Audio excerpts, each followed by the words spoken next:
আসসালামু আলাইকুম।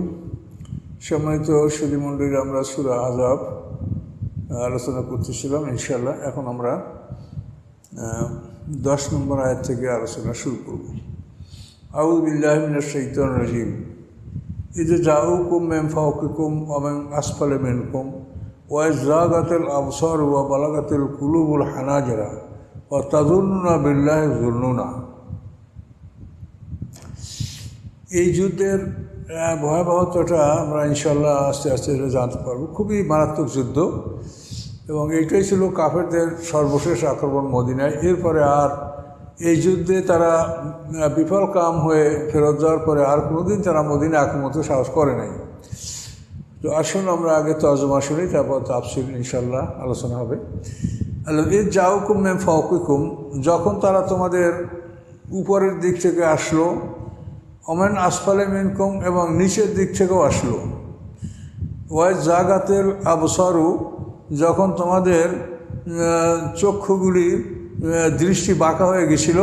ও বালাগাতুল কুলুবুল হানাজেরা, এবং তোমাদের অন্তরগুলি মানে বক্ষস্থল থেকে কণ্ঠনালীর মধ্যে প্রবেশ করেছিল। ও তাযুন্নুনা বিল্লাহি যুন্নুনা, এবং তোমরা আল্লাহর ব্যাপারে তখন অনেক ধারণা তোমরা পোষণ করছিলে, যে ধারণা পোষণ করা ঠিক না। আল্লাহর ব্যাপারেও তোমার অর্থাৎ খারাপ ধারণা পোষণ করছিলে। তোমরা মনে ভাবছিলে যে আল্লাহ বোধহয় আমাদেরকে সাহায্য করবেন না, আমাদেরকে জয়যুক্ত করবেন না। তো উপর থেকে আসছিল কারা? উপর থেকে আসে তায়েব থেকে যারা আসে, অর্থাৎ গোতফান, ফাজারা, আশিয়া এদের, এবং তায়েব থেকে যারা আসে এরা উয়াইনা বিন হাসান ফাজারের নেতৃত্বে এবং হারেস ইবনে আমরের নেতৃত্বে তারা উহুদ পাহাড়ের প্রান্ত দেশ থেকেই তারা মদিনা ভূখণ্ডে উপস্থিত হয়েছিল। এদেরকে আল্লাহ বলছে যে এরা উপরিভাগ থেকে এরা আসছে। আর নিম্নভাগ থেকে আসে আবু সুফিয়ান তার বাহিনী নিয়ে। আবু সুফিয়ানের বাহিনী এর মধ্যে ছিল মক্কা এবং তিহামা, এইসব অঞ্চলের, অর্থাৎ মক্কার সমস্ত মুশরিকরা এরা আবু সুফিয়ানের নেতৃত্বে আসছিল, এবং তারা মাজমাউল আসিয়াল নামক জায়গায় অবস্থান নিয়েছিল। এটা তুলনামূলকভাবে এটা নিম্নাঞ্চল ছিল।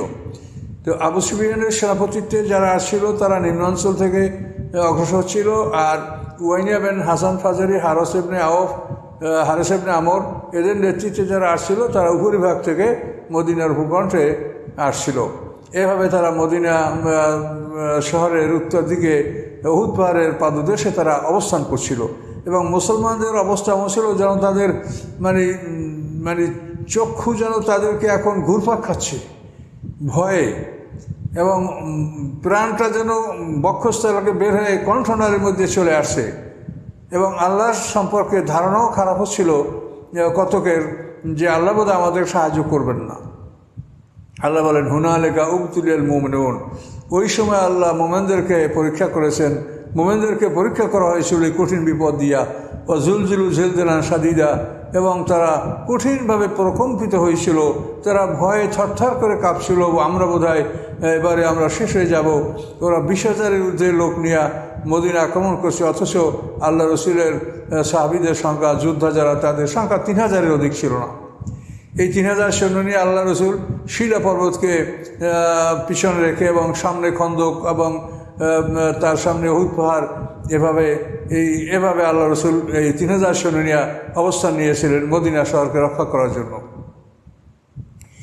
এই কঠিন ভয়াবহ অবস্থায় ইয ইয়াকুলুল মুনাফিকুনা ওয়াল্লাযীনা ফী কুলুবিহিম মারাদুন, যখন বলতেছিল মুনাফিকরা এবং যাদের অন্তরে আছে ব্যাধি তারা, অর্থাৎ দুর্বল ঈমানদার লোকরা বলছিল, মা'আদান আল্লাহ ওয়া রাসূলুল্লাহ গুরুরা, যে আল্লাহ এবং তার রসুল আমাদেরকে শুধু প্রবঞ্চনার অদয় দিয়েছে।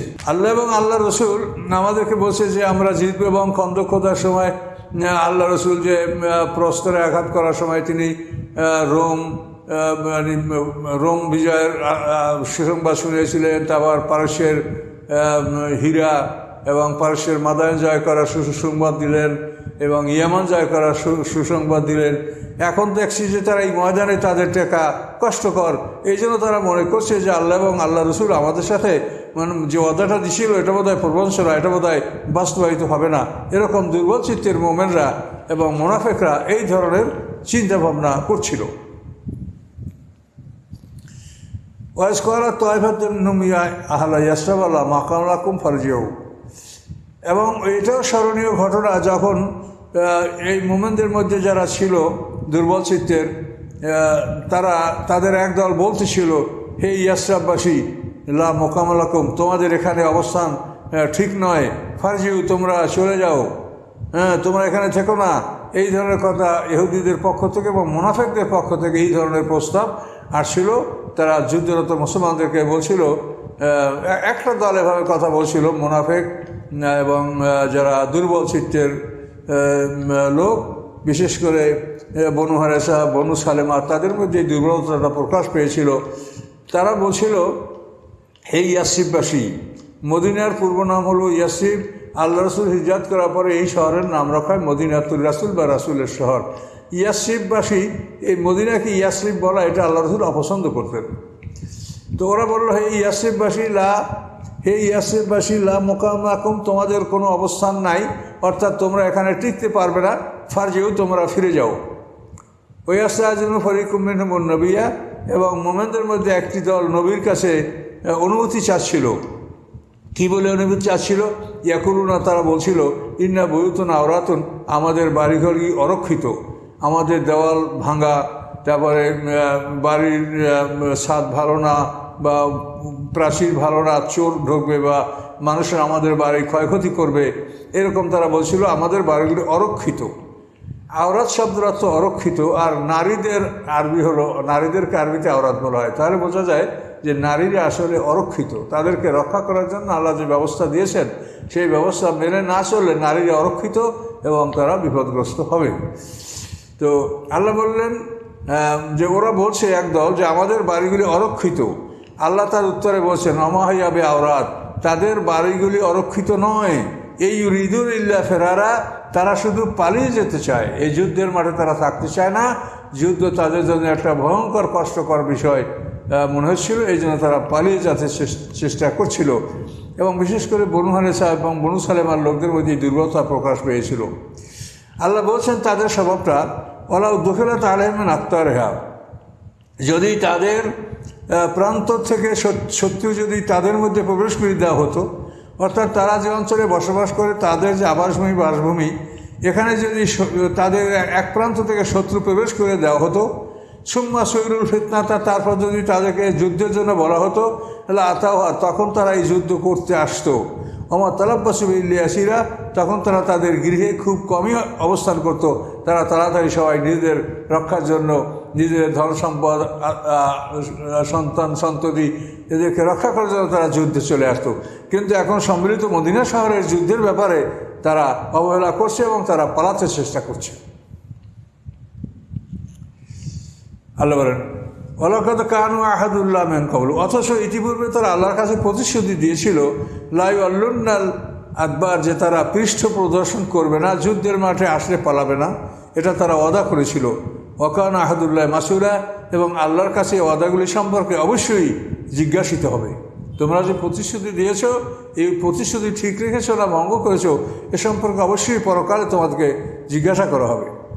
কুল, আপনি তাদেরকে বলেন, লা ইয়ানফাকুমুল ফিরারু ইন ফারারতুম মিনাল মাউতি আবিল কাতলি, তোমাদের কোনো উপকার হবে না পালানো, তোমরা পালিয়ে তোমরা নিজেকে রক্ষা করতে পারবে না। আল্লাহ বলেন, তোমাদের পালানো কোনো তোমাদের উপকারে আসবে না যদি তোমরা মৃত্যু থেকে পলায়ন করো অথবা হত্যা হতে পলায়ন করো। যে আমরা পালিয়ে মৃত্যু থেকে বাঁচবো, হত্যা হতে বাঁচবো, আল্লাহ বলেন এটাই তোমাদের উপকার হবে না। ওয়াইজাল্লাহ তুমাত্তাও না ইল্লা কালিলা, আর যদি তোমরা পালাও তাহলে সামান্য সময় পৃথিবীর ভোগবিলাস তোমরা হয়তো করতে পারবে, সামান্য সময় তোমরা থাকবে, তারপর তোমাদের মৃত্যু আসবেই। কুল মানজাল্লাযী ইয়াসুকুম মিনাল্লাহ, আপনি বলেন তাদেরকে যে কে আছে এমন আল্লাহর হাতে তোমাদেরকে রক্ষা করতে পারে। আল্লাহ যদি তোমাদের মৃত্যু দান করেন, তোমাদেরকে হত্যা করেন, মারেন, কাটেন, কে আছে তোমাদেরকে আল্লাহ হাতে রক্ষা করতে পারে? এন আরাদা বিকুম সুআন আরাদাকুম রাহমা, আল্লাহ যদি তোমাদের কোনো ক্ষতি ইচ্ছা করেন, অনিষ্ট কামনা করেন, অথবা তোমাদের কোনো উপকার বা রহমত আল্লাহ কামনা করেন, এটা কে ফিরাতে পারে? কারো সাধ্য নাই। ওয়ালা ইয়াজিদুনা লাহুম মিন দুনি ওয়ালিয়্যান ওয়ালা নাসিরা, এবং নিশ্চয়ই তারা আল্লাহর মোকাবেলায় কোনো সাহায্যকারী, রক্ষাকারী, বন্ধু এবং অভিভাবক তারা কখনোই খুঁজে পাবে না। কাজে আল্লাহর প্রতি আস্থাশীল হতে হবে এবং বিপদে ধৈর্য ধারণ করতে হবে, অস্থির হবে না। আল্লাহর প্রতিশ্রুতি অবশ্যই আল্লাহ পালন করবেন এবং আল্লাহ করে দেখিয়েছেন যে হ্যাঁ, তিনি তার প্রতিশ্রুতি পালন করেন আল্লাহ। তবে মানুষকে চূড়ান্তভাবে পরীক্ষা করেন। কদ ইয়ালামুল্লাহুল মুওয়াফফিকিনা মিনকুম, নিশ্চয়ই আল্লাহ তাআলা ওদেরকে জানেন যারা যুদ্ধে যেতে বাধা দেয়, বলে যেও না, যুদ্ধে যেও না, বিপদ, মরে যাবে, ধ্বংস হবে, ওদিকে যেও না, আবু সুফিয়ান বিশাল বাহিনী নিয়ে আসে, তোমাদেরকে খেয়ে ফেলবে, তোমাদের মাথা খেয়ে ফেলবে, ওদিকে যেও না। এইভাবে যারা মানুষকে যুদ্ধে যেতে বাধা দেয়, তোমাদের মধ্যে হতে একদল অল কয়নাল ইখওয়ানিহিম, এবং তারা তাদের ভাইদেরকে বলে হালুম মিলাইনা, আমাদের কাছে আসো, আমাদের কাছে আসো। এখানে তাফসিরে বলা হয়েছে যে ইহুদিরা মুসলমানদেরকে, এবং বিশেষ করে ইহুদিদের যারা বন্ধু মুনাফেক, দুর্বল চিত্তের ইমানদার মুনাফেকরা, তাদেরকে ইহুদিরা বলছিল যে যুদ্ধের মাঠে যেও না, এখানে আমাদের কাছে আসো, এবং তোমরা ওখানে গেলে মরে যাবে, ধ্বংস হবে, তোমরা কেন ধ্বংস হবে, ওদিকে যেও না, হালুম মিলাইনা, আমাদের কাছে আসো, আমাদের দুর্গে আসো, আমরা ইহুদিরা তোমাদেরকে আশ্রয় দিব। ওয়ালা ইয়াতুনাল বাসা ইল্লা কালিলা, এবং এই লোকগুলি খুব সামান্যই যুদ্ধ করত। যদি মাঠে থাকতো তাই সামান্যই যুদ্ধ করত। এখন তাফসীর কাউকে বলে সামান্য যুদ্ধ করার অর্থ কী, যে তারা যদি মাঠে থাকতো তাহলেও তারা হয়তো দূর থেকে একটা তীর নিক্ষেপ করতো অথবা একটা পাথর নিক্ষেপ করতো, কিন্তু সরাসরি তলোয়ার নিয়ে শত্রুর মোকাবেলা তারা করতো না। এই মাঠে থাকলেও তারা এই পর্যন্ত করতো। তাই আল্লাহ বলছেন যে মাঠে থাকলেও তারা সামান্য যুদ্ধই করতো, তারা পুরোপুরি যুদ্ধ তারা করতো না। আশেহাতান আলাইকুম, তারা তোমাদের প্রতি অত্যন্ত কৃপণ, অর্থাৎ যুদ্ধে ধন সম্পদ ব্যয় করার ক্ষেত্রে কৃপণ, আবার গনিমতের মাল আদায় করার জন্য অতি কৃপণ, মানে একটুকু ছাড় দিবে না। আশেহাতান আলাইকুম, তারা তোমাদের কৃপণ। ফায়জা জাল খব, যখন তাদের কাছে ভয় আসে, ভয়ের বিষয় আসে, শত্রুদের আক্রমণ প্রচণ্ড হয়, রাইতাহুম, তখন আপনি দেখবেন হে রাসূল, ইয়ানজুরুন ইলাইকা, আপনার দিকে তারা তাকাচ্ছে। কীভাবে তাকাচ্ছে? তাদুরু আয়ুনুহুম, তাদের চক্ষু ঘুরপাক খাচ্ছে, কাল্লাযী ইউগশা আলাইহি মিনাল মাউত, মনে হয় যেন মৃত্যুর কারণে তারা বেহুশ হয়ে যাচ্ছে এবং তাদের চক্ষু ঘুরপাক খাচ্ছে। এভাবে তারা অস্থির দৃষ্টিতে আপনার দিকে তাকায়।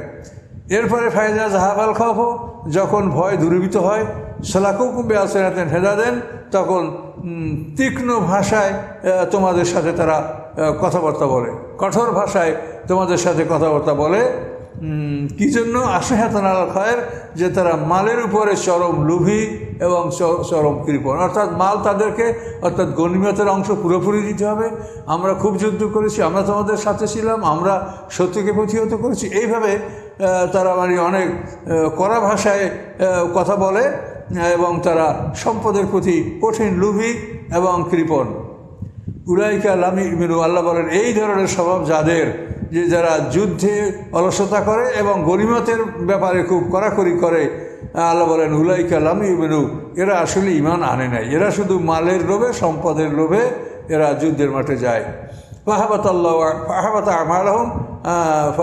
আল্লাহু আমালহুম, আল্লাহ তাআলা তাদের আমলগুলি বিনষ্ট করে দিয়েছেন। এদের আমল যুদ্ধে গিয়ে জিতুর সব লাভ করছে, এই সব তারা পাবে না। আল্লাহ এগুলি সব বরবাদ করে দিয়েছেন, ধ্বংস করে দিয়েছেন। ওয়াকানা যালিকা আল্লাহ ইয়াসিরা, এবং আল্লাহ তাআলার পক্ষে এগুলি খুবই সহজ। আল্লাহ খুবই জানেন যে কে প্রকৃতপক্ষে ইমানদার আর কে মুনাফিক, এবং কে দুর্বল ইমানের, কে যুদ্ধ থেকে মানুষকে বিরত করতে চায়। এগুলি আল্লাহর কাছে খুব সহজ। আল্লাহ সহজভাবে এগুলি সব কিছু অবগত থাকেন।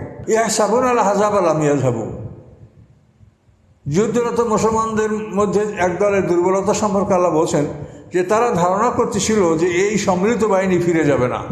তারা মদিনা ধ্বংস না করা পর্যন্ত, মদিনা মানে দখল না করা পর্যন্ত তারা ফিরে যাবে না, এরকম মনে হয়েছিল, যেহেতু তারা 20,000 লোক একসঙ্গে আসছে মদিনা আক্রমণ করার জন্য। আল্লাহ বলেন এদের অবস্থাটা এরকম ছিল, ওয়াইয়াতিল হাজাব ইউয়াদ্দুল আওয়ান্নম বাদুনা ফিল আরাবে, তাদের কাছে, এই দুর্বল চিত্তের মানুষের কাছে যদি সম্মিলিত বাহিনী এসে যায়, তখন তারা কামনা করবে যে তারা যদি দূরবর্তী তাদের গ্রামে অবস্থান করত, সেখানে বসে তোমাদের খবর জিজ্ঞাসা করত যে এখন যুদ্ধ কেমন হচ্ছে, কারা জিতছে। এভাবে দূরে থেকে তারা তোমাদের থেকে খবর শুনবে, এইটা তাদের জন্য পছন্দনীয় ছিল। কিন্তু যুদ্ধের মাঠে তারা শত্রুর সাথে মোকাবেলা করবে, এটা তাদের পছন্দনীয় ছিল না। আল্লাহ বলেন, ওকানু ফিকুম মা কাতালু ইল্লা কালিলা, যদি তারা তোমাদের মধ্যে থাকতো, এই মুনাফিক সম্প্রদায় তোমাদের মধ্যে যদি থাকতো, তাহলে সামান্য যুদ্ধ ছাড়া অন্য কিছু করতো না। ওই সামান্য যুদ্ধ বলতে হয়তো একটা পাথর মারতো, নাহলে দূর থেকে একটা তীর মারতো, কিন্তু মুখোমুখি যুদ্ধে এরা কখনোই অগ্রসর হতো না। লাকাদ কানা লাকুম ফি রাসূলিল্লাহি উসওয়াতুন হাসানা, নিশ্চয়ই তোমাদের জন্য রয়েছে রাসূল সাল্লাল্লাহু আলাইহি ওয়াসাল্লামের মধ্যে উত্তম আদর্শ। আল্লাহ রসুলকে দেখো তিনি কিভাবে এই কাজগুলি মোকাবেলা করছেন, কাজে তাকে দেখে তার অনুকরণ করো। রাসূলের মধ্যেই তোমাদের জন্য রয়েছে চূড়ান্ত উপদেশ এবং চূড়ান্ত আদর্শ তোমাদের জন্য। কাদের জন্য? লিমান কানা ইয়ারজুল্লাহ ইয়াউমাল আখিরা, যারা আল্লাহ সন্তুষ্টি কামনা করে এবং যারা পরকালে মুক্তি কামনা করে, তাদের জন্য উত্তম আদর্শ রয়েছে রাসূলের মধ্যে। ওয়া যাকারুল্লাহ কাসীরা, এবং যারা অধিক পরিমাণে আল্লাহকে স্মরণ করে। তিনটা দল, যারা আল্লাহ সন্তুষ্টি কামনা করে, যারা পরকালে মুক্তি কামনা করে, যারা অধিক পরিমাণে আল্লাহকে স্মরণ করে, তাদের জন্য উত্তম আদর্শ হচ্ছে রাসূল। রাসূলের মধ্যে তাদের জন্য উত্তম আদর্শ নিহিত রয়েছে। ওয়ালাম্মা রাআল মুমিনুনা হাযাবা, এই তো মুনাফিকদের কথা বললেন, এরপরে মুমিনদের কথা আল্লাহ বলছেন। ওয়ালাম্মা রাআল মুমিনুনা হাযাবা, অতঃপর মুমিনরা যখন সম্মিলিত বাহিনী দেখতে পেল, কলু, তখন তারা বলল, হাযা মা ওয়াদানা আল্লাহু ওয়া রাসূলুহু, ইহা উহাই যা আল্লাহ এবং তার রসুল আমাদের সাথে প্রতিশ্রুতি দিয়েছেন। আল্লাহ এবং আল্লাহ রসুল বলেছেন যে ওরা এভাবে আসবে, কাজে এটাই সত্য, কাজে সেভাবেই শত্রুরা আমাদের সামনে উপস্থিত হয়েছে। সাদাকাল্লাহু ওয়া রাসূলুহু, আল্লাহ এবং তার রাসূল সত্য বলেছেন। আল্লাহ রসুল যেভাবে বলেছেন সেভাবেই শত্রুরা আমাদের সামনে উপস্থিত হয়েছে। ওমা যাদাহুম ইল্লা ঈমানান ওয়া তাসলিমা, এবং যারা মোমেন তাদের ঈমান এবং আত্মসমর্পণ বেড়েছে, এছাড়া আর কিছু হয়নি। এই বাহিনী থেকে তারা মনোবলও হারায় নাই, দুর্বলও হারায় নাই, আল্লাহর সাহায্য পাওয়া যাবে না এরকম কথাও বলে নাই, অন্যদেরকেও নিরুৎসাহিত করে নাই, বরং তাদের ঈমান এবং আত্মসমর্পণ বেড়েছে। মিনাল মুমিনিনা রিজালুন, মুমিনদের মধ্যে এমন সব মানুষরা রয়েছে, সাদাকু মাহাদুল্লাহ, আল্লাহর সাথে তারা যা প্রতিশ্রুতি দিয়েছিল, এই প্রতিশ্রুতি তারা বাস্তবায়িত করেছে। অর্থাৎ আল্লাহর রাস্তায় তারা শাহাদাত বরণ করবে, জীবন দান করবে। আল্লাহ তাদের সাথে প্রতিশ্রুতি নিয়েছিলেন যে মোমেনদের জানমাল আল্লাহ তাআলা বেহেশতের বিনিময়ে খরিদ করে নিয়েছেন। আর মোমেনরা এই কথায় রাজি হয়ে বলছেন যে আমরা আল্লাহর কাছে আমাদের জানমাল বিক্রি করলাম। তো আল্লাহ বলেন, আল্লাহর সাথে যারা প্রতিশ্রুতি করে সেই প্রতিশ্রুতি বাস্তবায়িত করেছে, এই মোমেনদের মধ্যে এরকম এক দল তো বাস্তবিক এরকম একটা দল আছে যারা আল্লাহর সাথে প্রতিশ্রুতি দিয়েছে যে জীবন সম্পত্তি আমরা আল্লাহর কাছে বিক্রি করলাম, এবং এই জীবন সম্পত্তি তারা আল্লাহর রাস্তায় উৎসর্গ করেও দিয়েছে। এদের মধ্যে থেকে ফামেন নুম্মান কাজা নাহাবাউ, এদের মধ্যে কতকের জীবন শেষ হয়ে গেছে, তারা শাহাদাত বরণ করেছে। অমেনু মাইয়ান তাদের, এবং তাদের মধ্যে কতক অপেক্ষা করছে যে তারাও জানমাল আল্লাহর পথে উৎসর্গ করবে।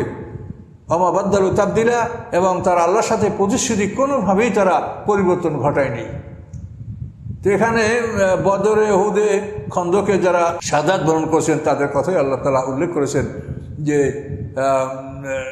হিজরতের পূর্বক্ষণে যে আল্লাহ তাআলা মুসলমানদের থেকে প্রতিশ্রুতি নিয়েছেন, ইন্নাল্লাহা আশতারা মিনাল মুমিনিনা আনফুসাহুম ওয়া আমওয়ালাহুম বিআন্না লাহুমুল জান্নাহ, সূরা তওবার 111 নম্বর আয়াতে সেই প্রতিশ্রুতির কথা আল্লাহ বলছেন যে এই সাহাবীদের মধ্যে কতকে সেই প্রতিশ্রুতি বাস্তবায়িত করেছে। যেমন উহুদের যুদ্ধে হযরত হামজা রাদিয়াল্লাহু তাআলা আনহু, তারপরে আনাস ইবনে নজর, এই আনাস ইবনে নজরের ভাতিজা আনাস ইবনে মালিক বলছিলেন যে আমার চাচা উহুদের ময়দানে এমনভাবে শাহাদাত বরণ করেছিলেন যে তার শরীরে 80টার উপরে জখম ছিল, তাকে কেউ শনাক্ত করতে পারছিল না যে এই লোকটাকে। শেষ পর্যন্ত তার এক বোন তার হাতের আঙ্গুল দেখে তাকে শনাক্ত করেছিলেন যে আমার ভাই।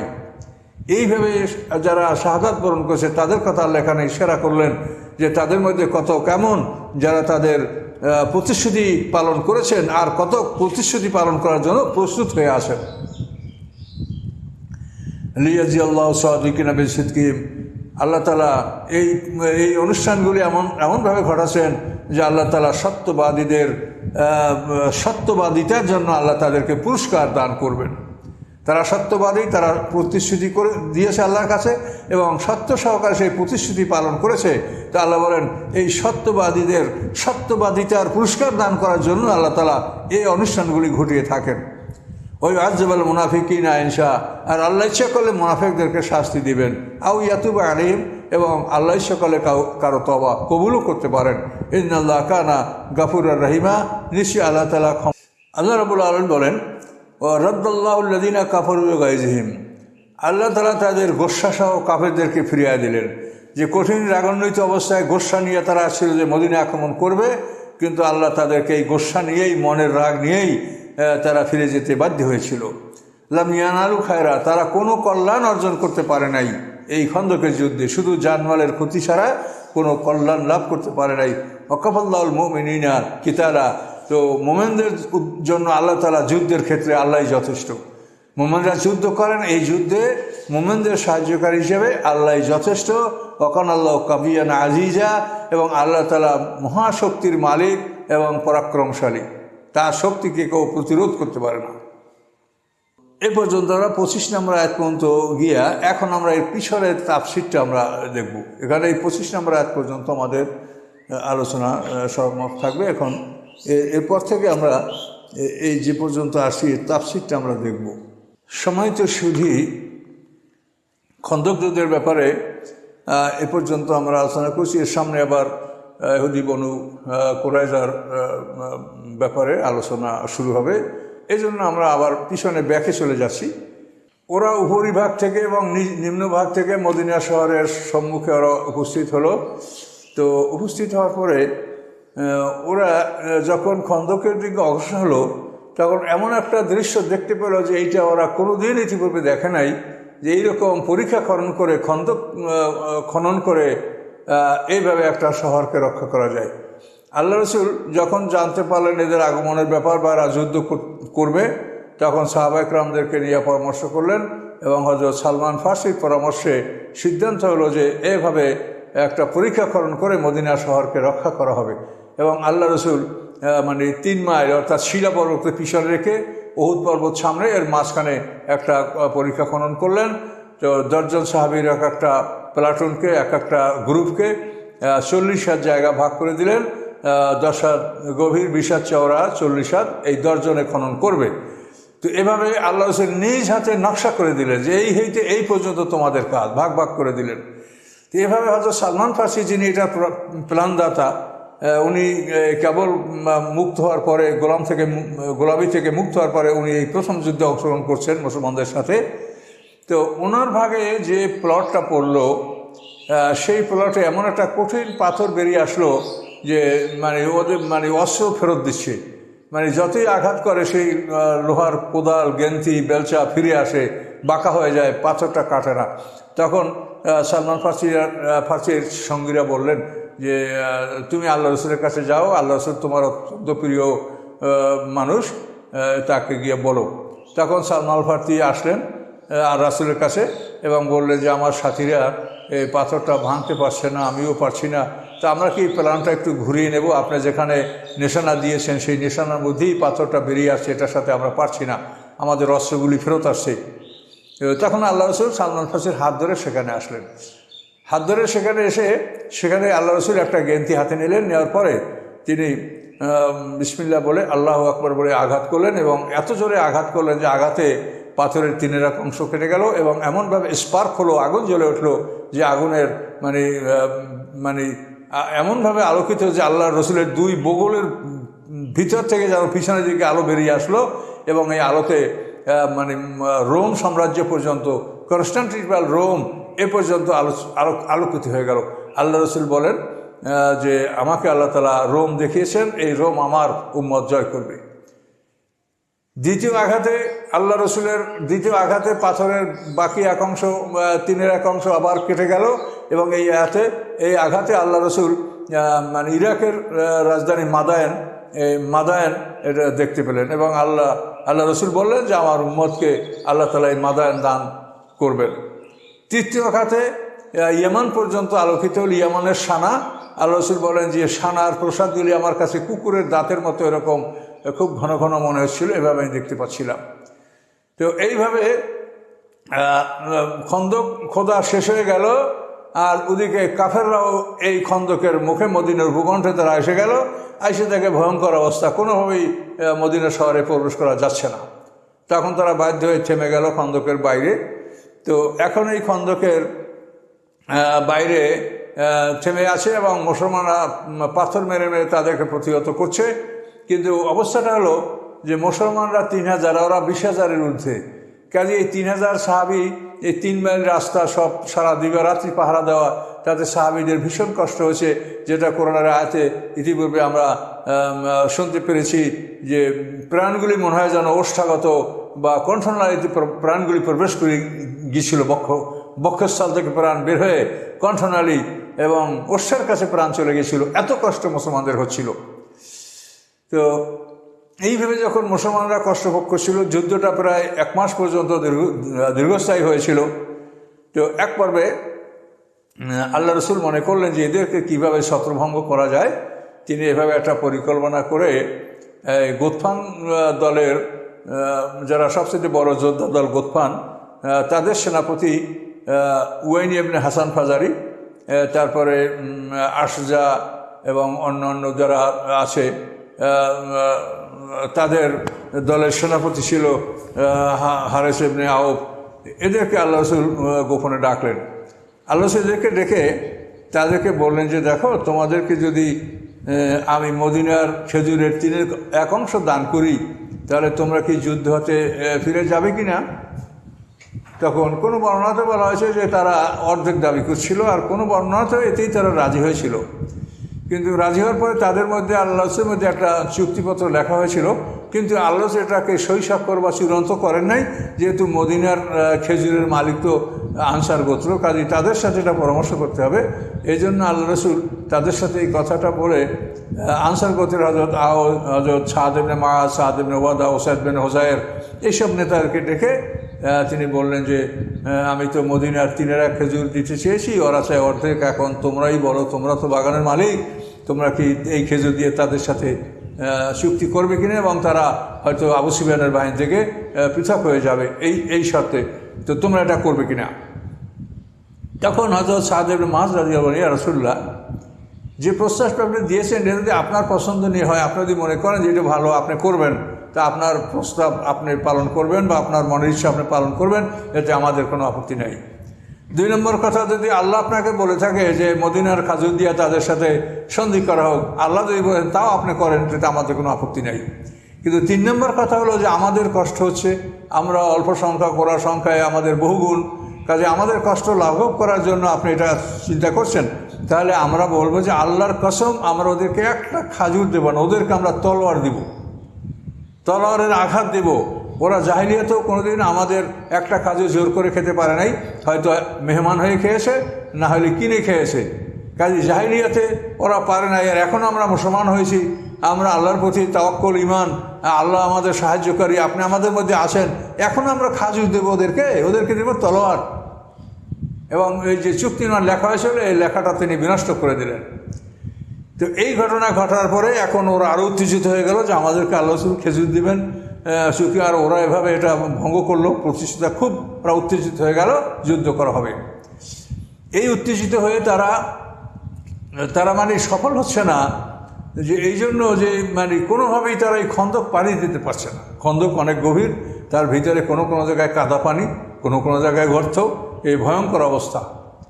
তারপরও তাদের কয়েকজন বড় বড় বীর, আমর ইবনে আবদুদ, যার সম্বন্ধে বলা হয় যে একা সে 200 লোকের সাথে লড়াই করতে পারে, এই আবদুদ, তারপরে আবু জাহেলের ছেলে ইকরামা ইবনে আবু জাহেল, তারপরে ইবনে হুবিরা, তারপরে জেরার ইবনে খাত্তাব, এই ধরনের কিছু শক্তিশালী 4-5টা লোক, তারা তাদের ঘোড়া নিয়ে খন্দক এর কাছে চক্কর লাগানো, যে কোন পথে তারা মদিনায় খন্দকের কোন জায়গাটা একটু ভরাট আছে বা সংকীর্ণ আছে বা একটু জায়গাটা নিচু আছে, এভাবে তারা একটা রাস্তা খুঁজে এই কয়েকটা লোক, 3-4টা লোক বা সর্বোচ্চ 5টা লোক, তারা খন্দকের উপরে উঠে গেল।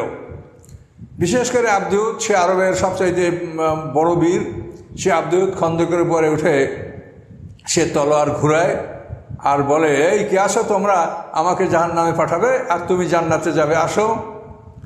তো আব্দুদের এই ঘোষণার পরে আল্লাহ রসুল সাহাবা ইকরামদেরকে লক্ষ্য করে বললেন যে আব্দুদের সাথে তোমরা কে লড়বে? তো হযরত আলী রাদিয়াল্লাহু বলেন, ইয়া রাসূলুল্লাহ, আমি। কিন্তু হযরত আলী রাদিয়াল্লাহু তার বয়স ছিল কম, দেহ একেবারে পূর্ণ শক্তিশালী হয়ে ওঠে নাই, তো উঠন্তি বয়স হযরত আলী রাদিয়াল্লাহু। তো আল্লাহ রাসূল বলেন, তুমি না, আরও একটা ভারী মানুষের প্রয়োজন। কে আছো তোমরা আব্দুদের সাথে লড়বে? দ্বিতীয়বারও কেউ বলে না, আলী রাদিয়াল্লাহু, ইয়া রাসূলুল্লাহ, আমি। আল্লাহ রাসূল বলেন, যা, তুমি না, অন্য কেউ। তৃতীয়বার আল্লাহ রাসূল আহ্বান করলেন, কে আসো তোমরা আব্দুদের সাথে লড়বে? এবারও হযরত আলী ছাড়া অন্য কেউই সাড়া দিল না।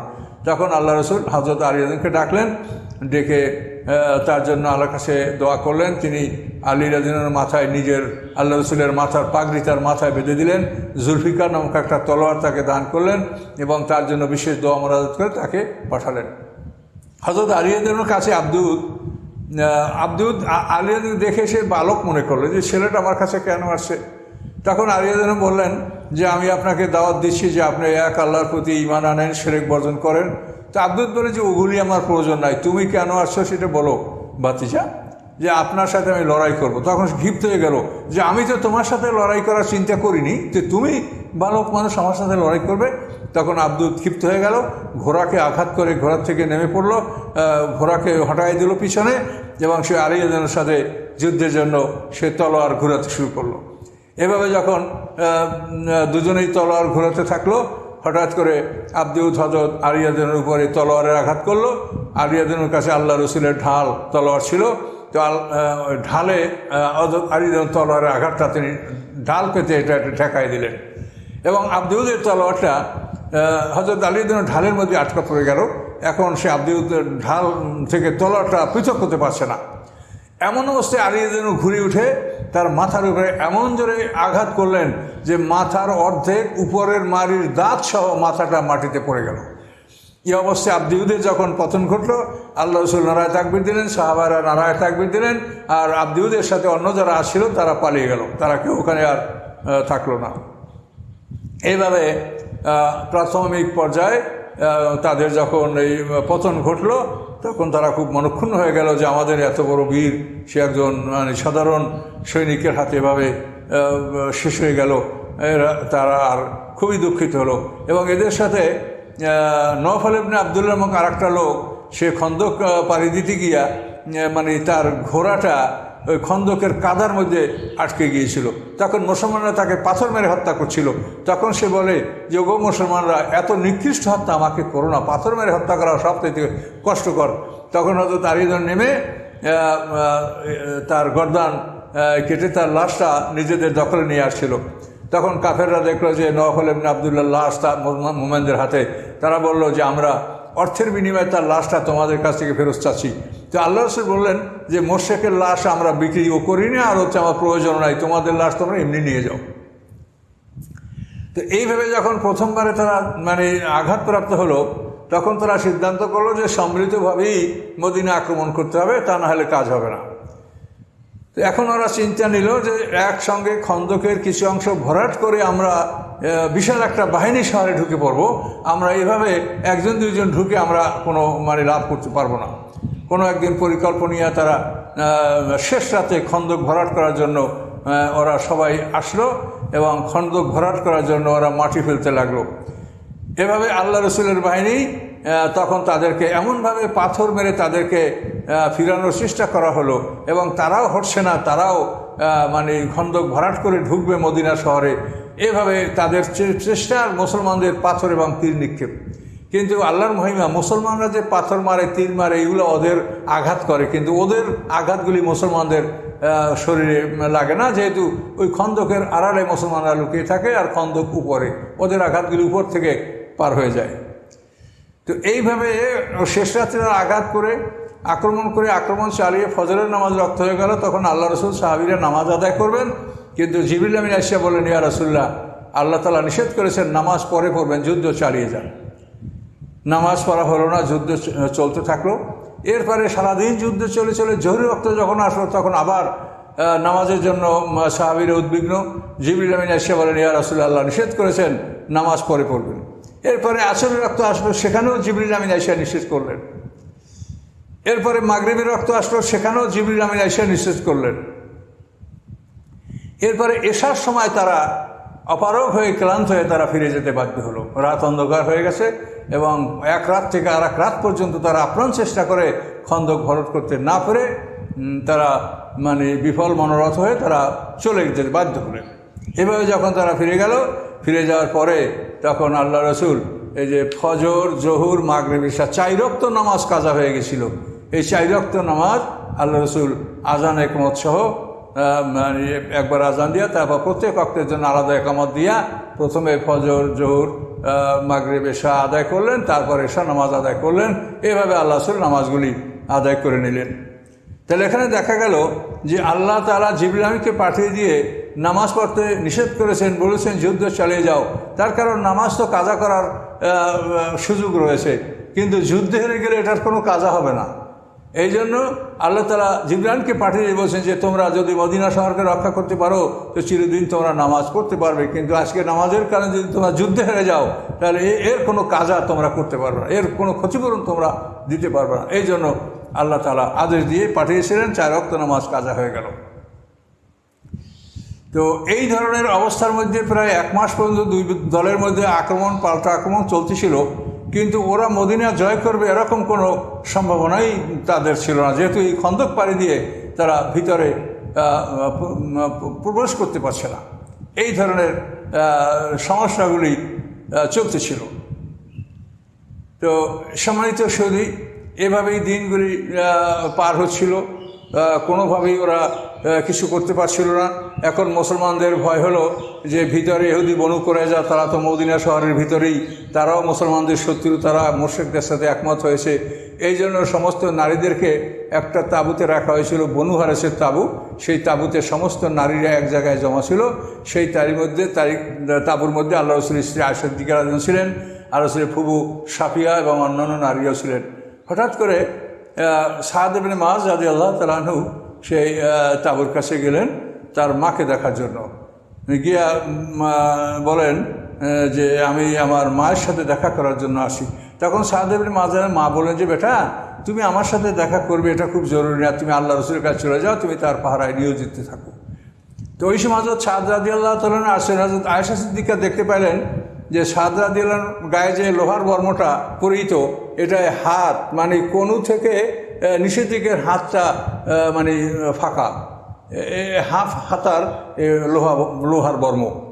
তখন আয়েশার দিকে মন্তব্য করলেন যে আমার সন্দেহ হচ্ছে যে সাদ ভাই তার হাতে যে কোনো সময় তীরের আঘাত লেগে যেতে পারে। এভাবেই তিনি বলছিলেন এবং কিছু সময় পরে হযরত সাদ রাদিয়াল্লাহু তাআলার হাতে তীরবিদ্ধ হলো এবং মারাত্মকভাবে তীর তার হাতকে জখম করলো। তখন তিনি আল্লাহর কাছে দোয়া করলেন যে আল্লাহ, এই যুদ্ধে যদি কাফেরদের সর্বশেষ যুদ্ধ হয় তো এই আঘাতে আপনি আমাকে শাহাদাত দান করেন, আর যদি তাদের আরও যুদ্ধ করার সম্ভাবনা থাকে তা আপনি আমাকে সুস্থতা দান করেন, আমি যেন আল্লাহ রসুলের পাহারাদারিতে নিয়োজিত হতে পারি।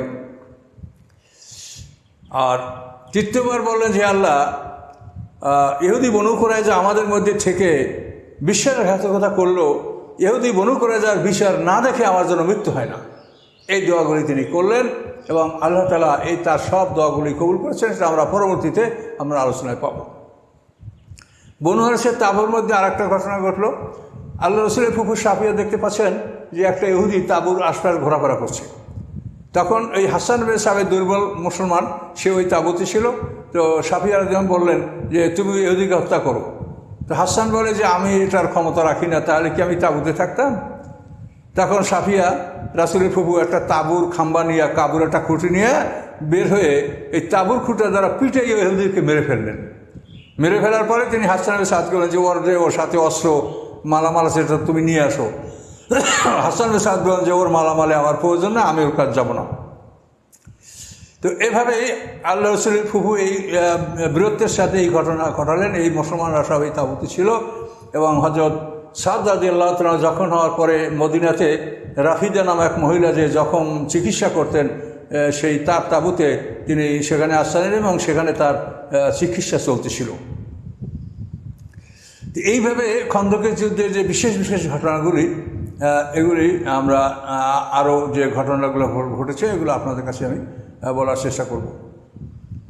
এরপরে এক ঘটনা এমন ঘটল যে নাইম বিন মাসুদ আশজাঈ, এই নাইম বিন মাসুদ আশজাঈ ইনি গোপনে ইসলাম গ্রহণ করছেন। তার জাতির লোকেরা যারা, তিনি নেতা সর্দার, তিনি সেনাপতিও বটে ওদের। তিনি গোপনে একদিন আল্লাহ রসুলকে দেখা করেন, দেখা করে বলেন যে ইয়া রাসূলুল্লাহ, আমি ইসলাম গ্রহণ করছি, তা আমার জাতি জানে না, আপনি আমাকে কোনো কাজে লাগাতে পারেন। তখন আল্লাহ রসুল বলেন যে তুমি এদের মধ্যে একটা বিভেদ সৃষ্টি করে দাও, এদের মনোবল ভেঙে দাও, এদের মধ্যে একটা দ্বন্দ্ব সৃষ্টি করতে দাও। যুদ্ধ হচ্ছে প্রতারণা, কাজে এভাবে কিছু না করতে পারলে যুদ্ধ তো প্রচণ্ড হয়।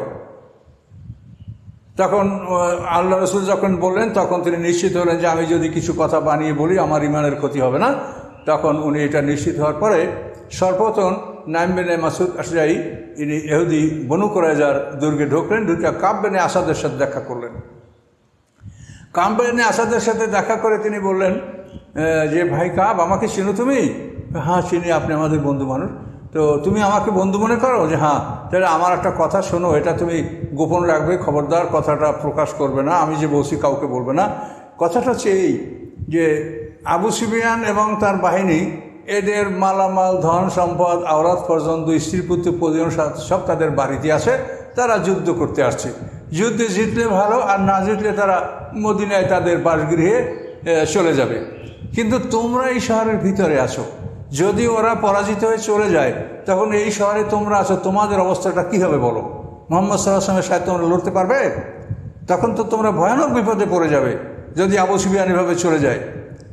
কাজেই তোমাদের জন্য আমার পরামর্শ হলো যে তুমি আবু সুফিয়ানকে বলো এবং তুমি ওয়াইন ইবনে হাসান ফাজারিকে বলো যে তারা প্রত্যেক দল অন্তত 20 জন করে 40 জন লোক তোমাদের দুর্গে তারা পণবন্দি রাখবে, যে যুদ্ধ শেষে তোমাদের একটা ফয়সালা না করে তারা যেন চলে যেতে না পারে। এই জন্য তোমরা তাদের 2 দল থেকে অন্তত 40টা লোক পণবন্দি রাখো, এছাড়া তোমরা কিন্তু বিপদে পড়ে যাবে।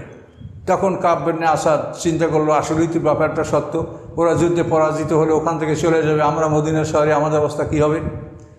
তখন ও খুব চিন্তিত হয়ে পড়ল। তো নাইম বিন মাসুদ এটা বলার পরপরই আবু সুফিয়ানের ক্যাম্পে আসলো, আইসে বলে যে আমি একটা খবর শুনেছি, এটা খুব গুরুত্বপূর্ণ, আমি আপনাকে বলবো কি, এবং আমার বিষয়টা গোপন রাখতে হবে। আবু সুফিয়ান অবশ্যই বলো কী হয়েছে। তো উনি বললেন যে ইহুদি বনু কুরাইজা লজ্জিত হয়েছে যে তারা মুহাম্মদ সাল্লাল্লাহু আলাইহি ওয়াসাল্লামের সাথে শান্তি চুক্তি ভঙ্গ করে তোমাদের সাথে যোগদান করছে, এই জন্য তারা লজ্জিত এবং মুহাম্মদ সাল্লাল্লাহু আলাইহি ওয়াসাল্লামের কাছে ক্ষমা চেয়েছে যে আমাদেরকে আপনি মাফ করে দেন, আমরা আবারই আপনার সাথে সন্ধি করব, আপনার দলে থাকব।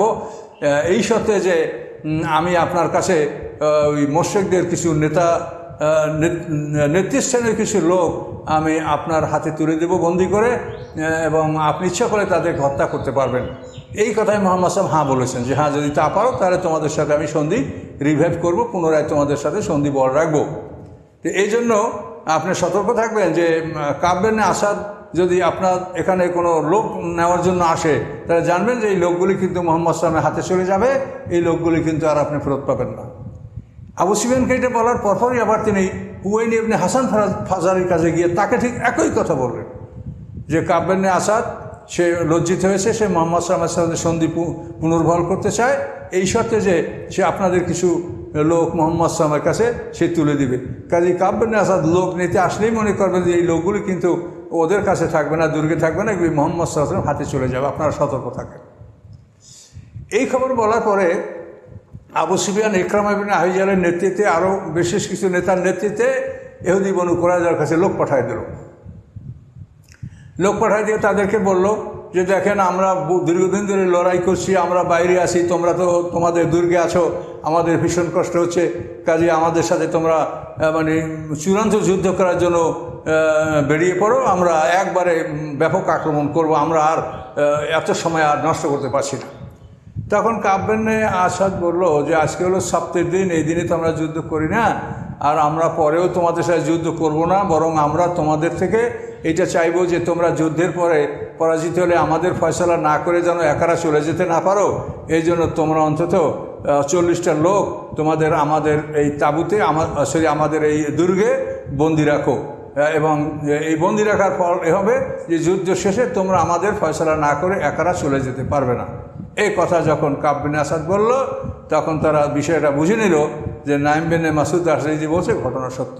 আবু সুফিয়ানকে জানালো, আবু সুফিয়ান নিশ্চিত হলো যে নাইম বিন মাসুদ আশরারি যে বলছে কথা সত্য। এইভাবে তাদের মনের মধ্যে একটা সন্দেহ সৃষ্টি হয়ে গেল। আর ওদিকে আল্লাহর পক্ষ থেকে মানে ঝঞ্ঝা বায়ু, ঠান্ডা বাতাস, শীত, বৃষ্টি, তারপরে খাদ্য ফুরিয়ে গেছে, ঘোড়ার খাদ্য ফুরিয়ে গেছে, তারপরে লোকরি ভেজে গেছে, তাবুত রশি ছিঁড়ে গেছে, নানান কষ্টে তারা ভুগছে। প্রায় 1 মাস পর্যন্ত এই যুদ্ধ করছে। এই যুদ্ধ করে করে তারা কোনো একটা কিনারা করতে পারছে না। এই মতো অবস্থায় তারা খুব অস্থির অবস্থার মধ্যে তাদের সময়গুলি কাটছে। আর এদিকে নিজেদের মধ্যে একটা গণ্ডগোল লেগে গেল যে আমাদের লোকজন ইহুদিরা এটা মুহাম্মদ সাল্লাল্লাহু আলাইহি ওয়াসাল্লামের কাছে নিয়ে দিয়ে দিবে, তখন আমাদের এই লোকজন মুহাম্মদ সাল্লাল্লাহু আলাইহি ওয়াসাল্লাম হত্যা করবে। এইভাবে তাদের মনের মধ্যে একে অপরের প্রতি একটা অবিশ্বাস সৃষ্টি হয়ে গেল। এমন এক সময় আল্লাহ রসুল কোনো এক রাত্রে সাহাবীদেরকে ডেকে বললেন, যোগো আমার সাহাবীরা, তোমাদের মধ্যে একজন লোক দাঁড়াও, আজ রাত্রে সে আবু সুফিয়ানের তাঁবুতে যাবে এবং গিয়া সেখান থেকে শুনে নিয়ে আসবে যে আবু সুফিয়ান আজ রাতে কী সিদ্ধান্ত গ্রহণ করে। এটাই তার কাজ হবে, অন্য কিছু সে করবে না। একজন ওঠো। কেউ দাঁড়াচ্ছে না, সবাই ক্লান্ত, ওই প্রান্ত গলার কাছে চলে আসে। আগেই শুনলেন, কেউ ওঠে না। তা আলোচের পর দূরে নফল নামাজ পড়লেন। নফল নামাজ পড়ে বললেন যে তোমরা যে উঠবে সে আমি তার জান্নাতে যাবেন, একজন ওঠো। তাও ওঠে না। তারপরে আল্লাহ রসুল হুযায়ফা ইয়ামানী রাদিয়াল্লাহু তাআলা আনহুকে বললেন যে হুযায়ফা ওঠো। মানে এইটা তৃতীয়বারে নফল নামাজ পড়ে আল্লাহ হুযায়ফা ইয়ামানীকে ডাক দিলেন যে হুযায়ফা ওঠো। হুযায়ফা ইয়ামানী বলেন যে আমি না উঠে আর কোনো কল্যাণ নয়, যেহেতু আল্লাহ রসুল ডাক দিয়েছে, তার ডাকে সাড়া না দিলে আমি মুমিনই থাকবো না। আর হুযায়ফা ইয়ামানী হলো আল্লাহ রসুলের রাজদান সাহাবী। মুনাফিকদের তালিকায় হুযায়ফা ইয়ামানীর কাছে আল্লাহ রসুল দিয়েছিলেন। এই হুযায়ফা ইয়ামানী উঠলো, আল্লাহ রসুল ডাকলেন তুমি আমার কাছে আসো। ডাকার পরে আল্লাহ রসুল তার জন্য দোয়া করলেন। তাকে বললেন তুমি সুসজ্জিত হও, তুমি তীর তলোয়ার নিয়ে, যুদ্ধের পোশাক নিয়ে তুমি সম্পূর্ণ প্রস্তুত হও। এরপরে তুমি এখান থেকে সোজা আবু সুফিয়ানের তাঁবুতে যাবে এবং আজ রাত্রে আবু সুফিয়ান কী সিদ্ধান্ত গ্রহণ করে এটা জেনে আমাকে বলবে। এটা তোমার কাজ, অন্য কোনো কাজ তুমি করবে না। এভাবে আল্লাহ রসুল তাকে দোয়া করে দিলেন যে আল্লাহ হুযায়ফা ইয়ামানীকে আপনি সামনে থেকে, পিছন থেকে, ডান থেকে, বাম থেকে, উপর থেকে, নিচ থেকে, সর্বদিক থেকে আপনি তাকে হেফাজত করুন। এইভাবে আল্লাহ রসুল দোয়া করে তাকে রওনা করে দিলেন। হুযায়ফা ইয়ামানী গভীর রাতে খন্দক পাড়ি দিয়ে ধীরে ধীরে অগ্রসর হতে থাকলেন। আবু সুফিয়ানের তাঁবুটা বেশ কয়েক কিলোমিটার দূরে ছিল খন্দক থেকে। গভীর রাতে তিনি সেখানে উপনীত হলেন। আবু সুফিয়ানের তাঁবু খুঁজে খুঁজে বের করলেন। হাজার হাজার মানুষের মধ্যে আবু সুফিয়ানকে খুঁজে পাওয়া। তো তাঁবু খুঁজে পেয়ে তার তাঁবুর কাছে অবস্থান নিলেন। হুযায়ফা ইয়ামানী বলেন যে আমি এমন অবস্থায় তার তাঁবুর কাছে অবস্থান নিলাম যে আমি এখন আবু সুফিয়ানকে হত্যা করতে সক্ষম। আমি একটা তীর বের করে ধনুকের সাথে লাগালাম যে তাকে আমি আঘাত করব। কিন্তু আল্লাহ রসুলের কথা মনে পড়লো। আল্লাহ রসুল বলছেন যে তুমি আমাকে শুধু খবর বলবে, আর কিছু করবে না। এজন্য আমি আবার ধনুকটাকে খুলে, মানে তীরটাকে ধনুক থেকে খুলে ওটাকে আমি তুনের মধ্যে রেখে দিলাম। এরপরে আবু সুফিয়ান তার খানা খাওয়া শেষ করলো। খানা খাওয়া শেষ করার পরে লোকজনকে ডেকে বললো যে আমি তোমাদের সাথে একটা গুরুত্বপূর্ণ আলোচনা করব। এই আলোচনার আগে তোমরা দেখে নাও যে তোমাদের মধ্যে শত্রু বাহিনীর কোনো লোকজন লুকিয়ে আছে কিনা। হুযায়ফা ইয়ামানী বলেন এই কথা শুনে আমি খুব ভীত হয়ে পড়লাম যে আমি কি এবার ধরা পড়ে যাব নাকি। তারপর আমি ওদের মধ্যেই বসে পড়লাম। বসে পড়ে আমি আমার সামনে যে লোকটা বসা তার পিঠে একটা থাপ্পড় মনে বললাম, এই তুমি কে? তখন বলে সুবহানাল্লাহ, তুমি আমাকে চিনতে পারছো না? আমি তো অমুকের ছিল। ও আচ্ছা ঠিক আছে, তোমরা ডানে বামে সামনে দেখো তোমাদের মধ্যে শত্রু বাহিনী কোনো লোক আছে কিনা এটা দেখো। এখন ওনার আদেশে সবাই ডানে বামে সামনে পিছিয়ে দেখে, কিন্তু ওনাকে কেউ দেখে না। আল্লাহর কি মর্জি দেখেন। এভাবে তিনি বসে গেলেন এবং ওরা বললো যে না, আপনি কথা বলতে পারেন, এখানে আমরাই আছি, অন্য কেউ নাই। তখন আবু সুফিয়ান বলল যে আমরা প্রায় 1 মাস পর্যন্ত এই চেষ্টা চালাচ্ছি, আমরা কোনোদিন এই অবস্থা দেখিনি। এই খন্দক এই অবস্থার সম্মুখীন আমরা কোনোদিন হয়নি। কাজে আমরা তো আর পারছি না, আমাদের সব কিছু ফুরিয়ে গেছে। আমাদের নিজেদের খাবারও নাই, আমাদের পশুর খাবারও নাই, আমাদের ডেকগুলি নিভে গেছে, লোকরি ভিজে গেছে, তাঁবুর তার ছিঁড়ে গেছে। ওদিকে ফেরেশতারা দূরে বসে নারায়ে তাকবীর আল্লাহু আকবার বলছে। তাতে মনে হয় যেন মুসলিম বাহিনী তাদের কাছে চলে আসছে। এই ভয়ভীতির মধ্যে আবু সুফিয়ান বলল যে আমরা নেতার কথা তো, যে আমরা আগামী বছর আবার আক্রমণ করব, আমরা এবছর চলে যেতে চাই, এটা আমার মনের কথা। সবাই বললো যে এটাই আমরা মেনে নিলাম, আমরা আর এখানে টিকতে পারছি না। এখন আবু সুফিয়ান এভাবে তাদেরকে ব্রেকআপ করে দিলেন যে যাও তোমাদের ছুটি, আগামীকাল সকালে আমরা চলে যাব। এরপর আস্তে আস্তে সবাই তাদের গন্তব্যস্থলে তাঁবুতে চলে গেলেন। হুযায়ফা ইয়ামানী আবার ধীরে ধীরে রওনা করলেন। হুযায়ফা ইয়ামানী বলেন যে আসার সময়ও আমাকে মনে হচ্ছিল যে আমি একটা এয়ার কন্ডিশনের মধ্যে আমি চলছি, আমার কোনো শীত লাগছে না। আর এবার রওনা করার পরে আমার ওরকম মনে হচ্ছে যে আমি একটা গরম আবহাওয়ার মধ্যে অতিক্রম করছি, আমার কোনো শীত লাগছে না। এভাবে চলতে চলতে গভীর রাত্রে আমি আল্লাহ রসুলের কাছে উপস্থিত হলাম, হয়ে দেখি যে আল্লাহ রসুল নামাজ পড়ছেন। নেতৃত্ব কাকে বলে? রাসূলের মধ্যে উসওয়াতুন হাসানা। দেখেন, আমাদের দেশের নেতারা অট্টালিকায় থাকে, আর যারা সাধারণ সৈনিক তারা মাঠে তাদের মৃত্যু হয়। আর আল্লাহ রসুল তার একজন সাহাবীকে পাঠিয়ে দিয়ে তিনি ঘুমান নাই, তিনি নফল নামাজ পড়ে আল্লাহর কাছে রোনাজারি করছেন। হুযায়ফা ইয়ামানী অপেক্ষা করলেন, আল্লাহ রসুলের নামাজ শেষ হলো, তারপর হুযায়ফা ইয়ামানী আল্লাহ রসুলের সামনে হাজির হলেন। আর হুযায়ফা, বলো কী খবর? তখন বললেন হুযায়ফা ইয়ামানী, ইয়া রাসূলুল্লাহ, আল্লাহ শুকুর যে ওরা সিদ্ধান্ত নিয়েছে যে আগামীকাল সকালে ওরা চলে যাবে। তখন আল্লাহ রসুল এমনভাবে হাসলেন, হুযায়ফা ইয়ামানী বলেন যে আল্লাহ রসুলের দাঁত মোবারক থেকে নূরের আলো প্রকাশিত হলো, আমি তা দেখতে পেলাম। এরপরে আল্লাহ রসুল আমাকে বললেন, হুযায়ফা বলে, আল্লাহ রসুল আমাকে, হুযায়ফা এত রাতে তুমি কোথায় যাবে? তুমি আমার কাছে শুয়ে থাকো। তখন আমি আল্লাহ রসুলের পায়ের কাছে আল্লাহ রসুলের কম্বল মুড়ি দিয়ে শুয়ে থাকলাম, এমন অবস্থায় যে আল্লাহ রসুলের পায়ের তলা আমার বুকে স্পর্শ করছিল। এভাবে আল্লাহ রসুলের কম্বলের মধ্যে খুব শান্তিতে আরাম করে আমি ঘুমিয়েছিলাম।